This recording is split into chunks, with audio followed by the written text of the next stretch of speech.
memoria, reivindicación y resignificación. Esto es Colombia Profunda.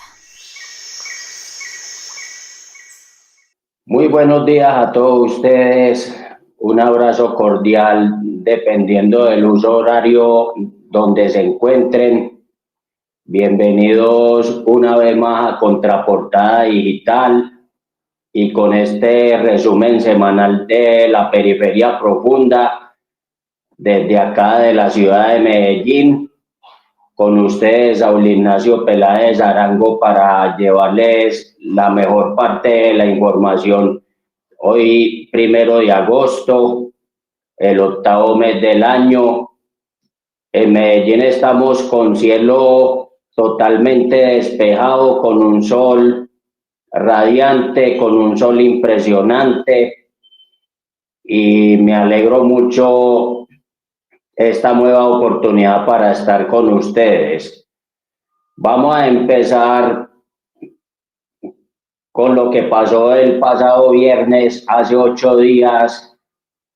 tanto en el Politécnico Colombiano Jaime Isaza Cadavid, como con la atención a medios del precandidato presidencial Gustavo Bolívar, y con la puesta en marcha de la Escuela Política Sindical Transfronteriza. Para empezar con el evento del Politécnico Colombiano, donde hubo un primer foro relacionado sobre el contrato sindical y sobre todo para mostrar pues los alcances y los riesgos que eso ha implicado en el presente acá en Colombia. Durante todo ese foro, durante esa mañana, se dijo con mucha claridad que el contrato sindical era demasiado inconveniente para las actuales circunstancias laborales aquí en el país. Y sobre todo durante el foro se dio un caso muy específico, y es el Grupo Leonisa. El Grupo Leonisa utiliza esa figura del contrato sindical para hacer la vinculación directa con todos sus trabajadores, sin importar si sus empresas están aquí acantonadas en Colombia o si están en el extranjero. Y esto ha servido básicamente para atropellar la buena relación laboral, porque cuando un trabajador de una de esas empresas no está de acuerdo con algo, definitivamente lo usan para utilizarlo, para estigmatizarlo y para inclusive censurarlo. Y en muchas ocasiones ha servido para cancelarles contratos de trabajo y de una vez para sacarlos del sindicato patronal. Esta figura del contrato sindical la usan mucho los sindicatos patronales, precisamente para eso, para coartar la libertad de acción y de sindicalización que un trabajador común y corriente tiene y accede a derecho. Nunca ningún sindicato de trabajadores orgánicos de ninguna empresa, de ninguna industria, han usado esta figura del contrato sindical, porque saben perfectamente que esa es una figura totalmente lesiva. Ahí también intervinieron gente del Ministerio del Trabajo, una representante a la Cámara por el Tolima de nombre Marta Alfonso. Intervino también varios abogados, entre ellos Sebastián Galeano. Intervinieron también la gente que convocó este evento, básicamente, que fue la Central Unitaria de Trabajadores Subdirectiva Antioquia y el Sindicato de Trabajadores de la Industria Textil, Sintratextil. Y básicamente la coincidencia es la misma. Ya pasando para el tema de la atención a medios al precandidato presidencial por el Pacto Histórico Gustavo Bolívar, hecho que se dio en horas de la tarde en el Gran Hotel, ubicado en la calle Caracas, entre las carreras 45 y 46, o mejor conocidas como El Palo y la Avenida Oriental. Gustavo Bolívar, en ese rato que estuvo interviniendo con todos nosotros, hizo énfasis en todas las labores que él desarrolló, tanto como senador de la República, también como director de Prosperidad Social, y ha seguido defendiendo las causas y los resultados actuales del gobierno del cambio. Y en eso se cimenta básicamente la precandidatura presidencial, siendo él también consciente que tiene muy buenos competidores dentro del mismo pacto histórico, y que en todo caso, con lo que él ha hecho durante estos últimos años, es la carta de presentación más grande que él tiene para presentar ante todos los simpatizantes y militantes del pacto histórico y ante el resto de los ciudadanos, como carta de presentación para esa precandidatura presidencial, a la cual va a acceder a competir en la consulta del próximo 26 de octubre. Y también se dio inauguración ese día allá en las instalaciones de la Unión de Ciudadanas de Colombia, la Escuela Política Sindical Transfronteriza, orientada por Edison Villa y por algunos otros muchachos de Aten, en donde se hizo énfasis en esa primera jornada sobre la precarización laboral. Nos estuvo acompañando un conferencista donde él nos aterrizó en todas las matices de esa precarización laboral y hacia qué apuntaba esa precarización laboral, tanto en el pasado reciente como en el presente de hoy. Ya pasando al día sábado, nosotros regresamos a dos lugares donde estuvimos el día anterior. En el primero de los lugares fue al Politécnico Colombiano Jaime Isaza Cadavid, pero ya el motivo era muy diferente. Ya habíamos sido convocados para una cumbre social y popular por la vivienda digna y por el cambio climático. Ahí en esa cumbre popular que la organizaron varias asociaciones y organizaciones civiles y populares, a las cuales hay que resaltar, por ejemplo, la Mesa de Vivienda de la Comuna 8, la Corporación Jurídica Libertad, y sobre todo que ese fue más bien un largo conversatorio donde tuvieron también participación varias víctimas de la emergencia climática reciente que hubo acá en la ciudad de Medellín, en el área metropolitana, entre ellas a una damnificada del barrio Santo Domingo y del Alto Las Flores de nombre Juliet, y también a la edil de la comuna corregimental de Altavista de nombre Sara, en donde durante todo ese tiempo nos explicaron dentro de ese conversatorio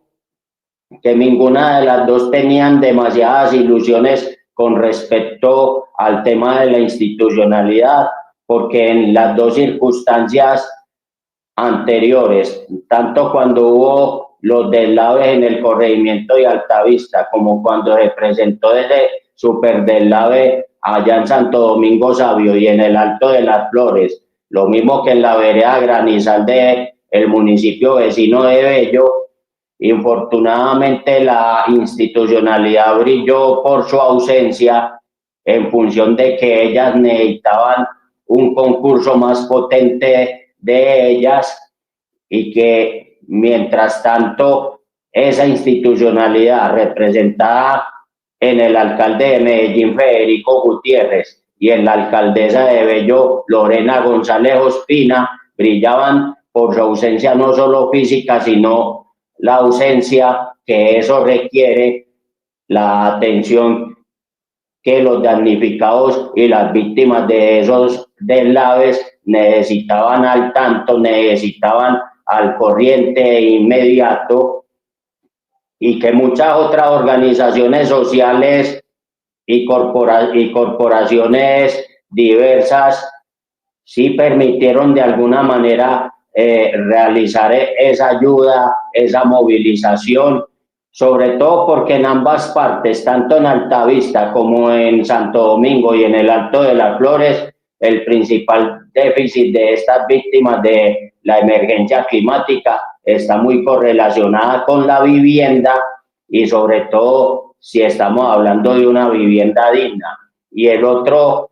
aparte, es que el principal deficiente es que estas personas son trabajadoras del día a día, trabajadoras de la economía popular y trabajadoras y trabajadores informales, que en un abrir y cerrar de ojos se quedaron sin absolutamente nada y que difícilmente pueden levantar otra vez sus plantes y sus negocios. Por eso es que es tan importante toda esta movilización popular tendiente a la autogestión y a la reacción inmediata de las necesidades de estas comunidades y de muchas otras. Ya más tarde volvimos, pero esta vez en la sede alterna de ASDEN, cercano a La Pascasia, ahí un poquito más hacia arriba de la calle San Juan, viniendo en sentido sur-norte, que es la carrera 42. Volvimos a tener un segundo encuentro de esta escuela política sindical transfronteriza, donde continuamos ya a manera de taller práctico hablando un poco sobre estos temas de la precarización laboral y cómo nos afectaba a cada uno de nosotros los intervinientes en ese espacio, y cada quien de nosotros enunció varios ejemplos de esa precarización laboral de la actualidad, y sobre todo que esos ejemplos, aunados con ejemplos del pasado, dan a las cuentas de que el sistema capitalista va a su propio derrumbe, derrumbando en principio la dignidad del trabajador, la dignidad de su trabajo, y teniendo en cuenta que este trabajador está poniendo su mano de obra no para colaborarle al empleador, sino para hacer un trabajo que debiera ser lo mejor remunerado posible, pero que se remunera de cualquier manera. Y para la muestra un botón, los contratos a 3 meses, que no necesariamente son contratos que se pueden, en algunos casos se pueden prolongar a 6 y en otros casos pueden cambiar. Y así muchos otros ejemplos, y con la oportunidad de volvernos a encontrar próximamente a eso de finales de septiembre en otra conversación sobre algún tema específico que se estará tratando y analizando previamente. Ya para el domingo estuvimos en una reunión especial, no tan a puertas cerradas, allá en la institución educativa Javier Londoño, con Roberto Cardona y con Luisa Giraldo y con otras personas muy allegadas al tema regional de la economía solidaria, más que todo para poner énfasis en aspectos donde se debiera mejorar la comunicación, donde se debiera mejorar más la acción de la unidad de economía solidaria en el departamento de Antioquia, vinculando a todas las fases, sobre todo las fases que relacionan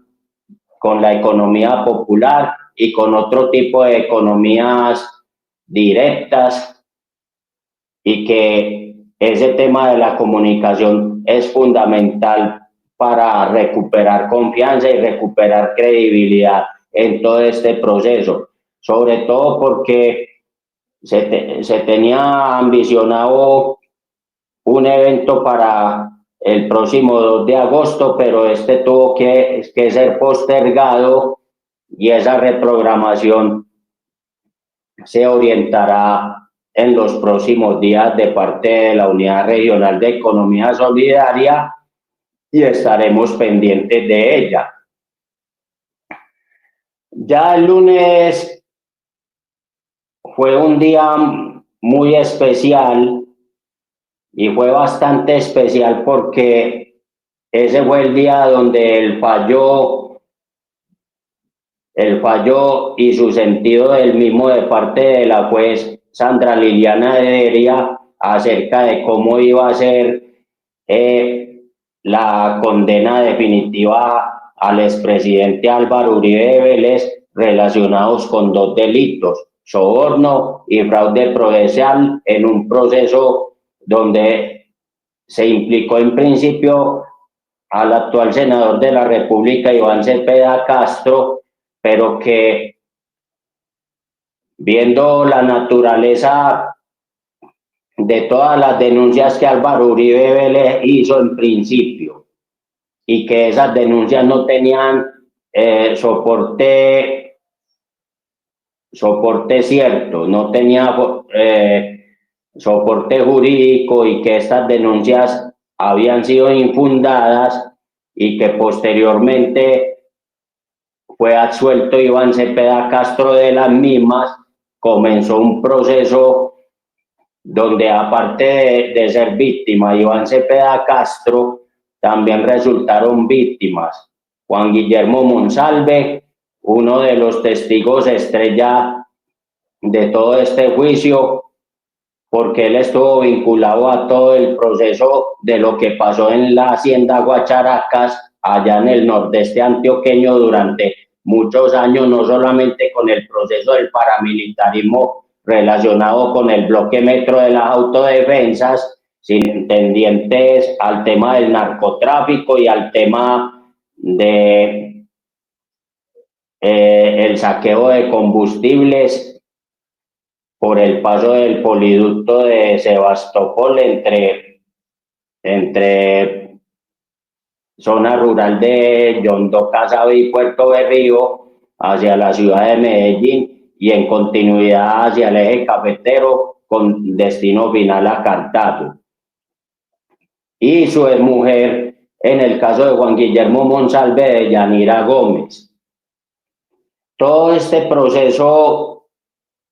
según Sandra Liliana Heredia, se llevó a derecho, se llevó en un proceso muy juicioso, sopesando todas las pruebas, todas las modalidades, todos los detalles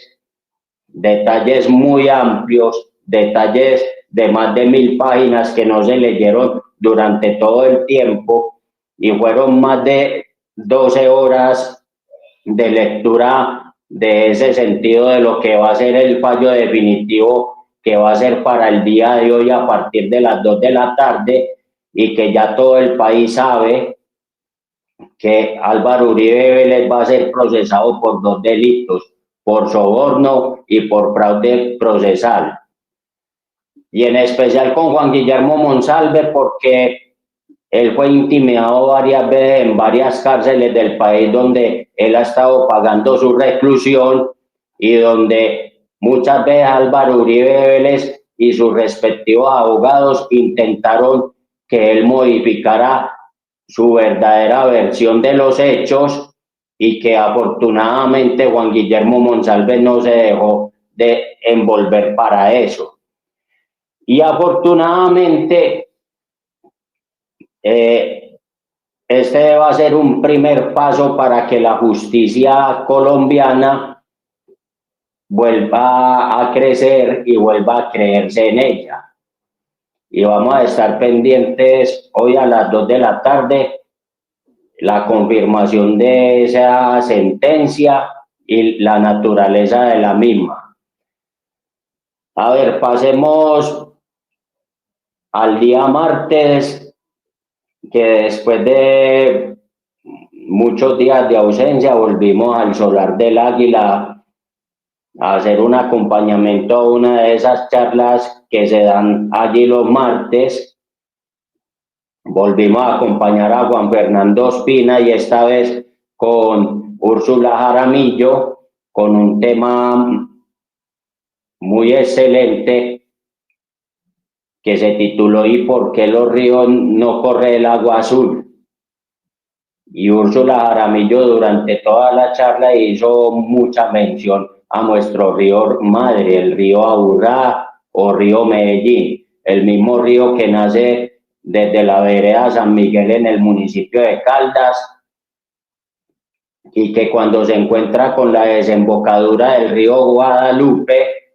ya hacia el extremo norte del área metropolitana y ya colindando con las subregiones del norte y el nordeste antioqueño, se convierte en río Porce y este termina desembocando en el río Nechí. Y ella decía que en el pasado el río Medellín contaba con una muy buena rodeo de fauna ribereña, una fauna ribereña muy característica porque en ese entonces era un río muy limpio y la ciudad no había crecido tanto como ha crecido hoy, lo mismo la flora, y aparte de que en ese entonces el río no era un río tan recto como lo es hoy, era un río a manera curviada, como si fuera una culebra, pero que en el sector del Valle de Aburrá que lo circundaba en ese entonces y que no era tan poblado, su característica principal es que todos esos territorios aledaños eran pantanosos y que para el hábitat era muy complicado por los mosquitos y por las molestias que estos mosquitos podían crear en los poquitos habitantes que circundaban esa región en ese entonces. Ya cuando el desarrollo de la ciudad y de los municipios del área metropolitana como La Estrella, Itagüí, Envigado, Sabaneta, Bello, Copacabana, para ser lo más significativo, fueron creciendo, el río tuvo que ser canalizado hace más de 70 años y por muchas razones el río también se fue contaminando no solamente por los elementos orgánicos, sino también por los elementos químicos de las industrias que habían cercano a él. Y el río fue perdiendo consistencia y color, ya que el río, cuando era más limpio, era un río de un agua muy blanca, según la invitada a esta charla de los martes. Y que en una de las intervenciones que yo hice, yo decía en el fondo, ojalá este río podía recuperar su corta navegabilidad siempre y cuando en algún momento de la vida decidieran hacer un proceso de dragado también para aprovechar un poco ese recorrido maravilloso como en el pasado y que también sirviera de fuente de movilización para ciertos sitios en específico dentro del mismo Valle de Aburrá y hacia el norte y el nordeste. Pero todo está por verse y todo está por esperar. Y aparte de eso, lo último que dijo Úrsula, que era muy importante que las dos plantas de tratamiento, tanto la de San Fernando en Itagüí como la de Aguas Claras en Bello, entraran en funcionamiento para poner de mejor aprovechamiento con los residuos sólidos orgánicos y que estos residuos orgánicos fueran mejor aprovechados y no tanto para que el río continuase contaminado. Ya para el día miércoles, el acompañamiento en Asmedas, Antioquia, en una charla relacionada con el nuevo proyecto de ley de sometimiento para aquellas organizaciones que se quieran acoger al tema de la paz urbana, a cargo de Ramón Elejalde Arbeláez y Jorge Mejía Martínez. Y esta charla, que duró unas 2 horas, fueron mostrando los alcances de este proyecto de ley presentado por el actual ministro de Justicia, Luis Eduardo Montealegre Linet, y que en función de todas las cosas, lo que se pueden hacer con estos grupos que están haciendo la negociación relacionada con la paz urbana, y en especial aquí en Medellín y en el Valle de Aburrá, era buscar alternativas de sometimiento, y que aparte de que esa actual ley de la paz total, que ya existe desde el 2022, ayudase a reforzar también esta misma expectativa, porque estos grupos de delincuencia de gran impacto que en Medellín y en el Valle de Aburrá han hecho mucha influencia durante muchos años, y sobre todo después de la desaparición del cartel de Medellín, son grupos que se han especializado en muchas áreas, no solamente en las áreas de impacto del crimen ilegal, como la extorsión, como el cobro de vacunas, como las fronteras invisibles, como el tema de los homicidios en su momento, sino que ellos también se han especializado en incursionar en ámbitos legales, porque ellos ya deciden en los territorios donde ellos operan cómo manejar el tema de la venta de las arepas, de la venta de algunos alimentos y de algunos bienes y servicios en esos territorios. Entonces lo que se busca es que el impacto de estas estructuras criminales sea lo menor lesiva posible para la comunidad. También busca que el Estado recupere su ámbito de fuerza, su ámbito de promoción de derechos y de relacionamiento mayor con las comunidades. Y en esa charla se miraron todos los aspectos que pueden producir esa parte positiva. Ya para el día de ayer jueves hicimos presencia en 2 lugares. Primero en la Cámara de Comercio, en la sede del Poblado, para un ciclo de capacitaciones de acompañamiento a las veedurías ciudadanas, y donde miramos aspectos relacionados con la contratación pública y relacionados con la Ley 80, sobre todo con los artículos 4 y 66, y que era muy importante en especial lo que debiera hacer el supervisor, lo mismo el interventor en todos los contratos públicos. Esa figura tanto del supervisor como del interventor son importantes para que el desarrollo de estas obras públicas tengan mayor sustento, y que cada uno a su manera, haciendo sus respectivos informes, dieran al tanto de cómo iba el desarrollo de la obra pública, y de estar al pendiente de la realización del contratista, y que eso acarreaba muchas situaciones tanto en lo positivo como en lo negativo, y que eso también un veedor público también lo tiene que saber y hacerlo entender de la mejor manera posible.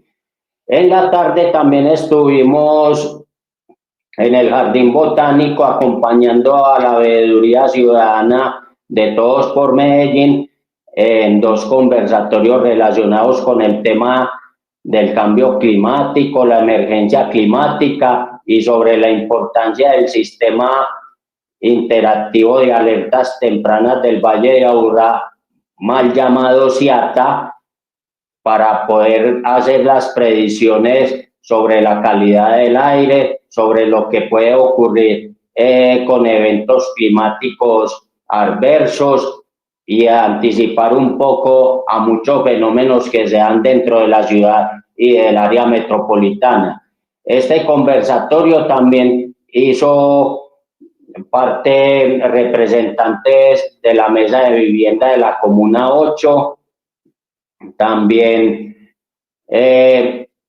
gente de la institucionalidad como el director del DAGREP, Carlos Quintero, también estuvo acompañándonos la representante del CIATA, también hubo moderación de un periodista de La Silla Vacía allí y se tocaron todos estos temas relacionados con el cambio climático, con la importancia del CIATA y también con la finalidad de que este evento ayude de alguna manera a crear conciencia ciudadana en el sentido de que los eventos climáticos, ya sean por temporadas secas o por temporadas lluvias, siempre van a estar presentes y siempre la alerta ciudadana tiene que estar al tanto y al día. Y ya para cerrar con la parte deportiva, los hechos más destacados durante esta última semana están básicamente girados en torno a la actuación de la selección Colombia femenina en la Copa América, que ha tenido hasta ahora un muy buen desempeño, tanto en la ronda de grupos donde empató a 0 con Venezuela, goleó a Paraguay 4-1, goleó a Bolivia 8-0 y empató con Brasil a 0 tantos, y en el partido semifinal del lunes pasado también sacó un empate a 0 contra Argentina, pero en la tanda de los tiros libres de los 12 pasos, las colombianas tuvieron mejor efectividad y pudieron librar esta serie de 5-3, lo que le da el derecho a disputar la final de esta Copa América femenina contra la selección de Brasil, que venció en su respectiva semifinal ante Uruguay por una goleada de 5-1. Y esta final se va a jugar el próximo sábado, o sea, el día de mañana, en el estadio Rodrigo Paz Delgado, o mal llamado Casablanca, allá en la ciudad de Quito, en Ecuador, donde se sigue desarrollando este campeonato porque aún no ha terminado y por ende, pase lo que pase, si queda campeona o queda subcampeona, ya consiguió un cupo a los Juegos Olímpicos de Los Ángeles 2028 para el tema del fútbol femenino. Y también llama la atención los resultados de la fase 1B de la Copa Colombia que se jugó durante esta semana, donde hay que destacar las goleadas de América de Cali 5-0 sobre Tigres, 11 Caldas de Manizales 6-0 sobre Patriotas de Boyacá, aunque también hay que destacar los empates de Atlético Huila 2-2 en Barranquilla contra Junior, el 1-1 de Jaguares de Córdoba con Independiente Medellín aquí en el Atanasio Girardot, el triunfo del Real Cundinamarca 2-1 sobre Deportes Tolima en Ibagué, el triunfo apretado, si se quiere, de Millonarios anoche 3-1 sobre Real Cartagena, y que todas estas 8 series de la fase 1 de la Copa Colombia tienen sus partidos de vuelta la próxima semana en las sedes de los equipos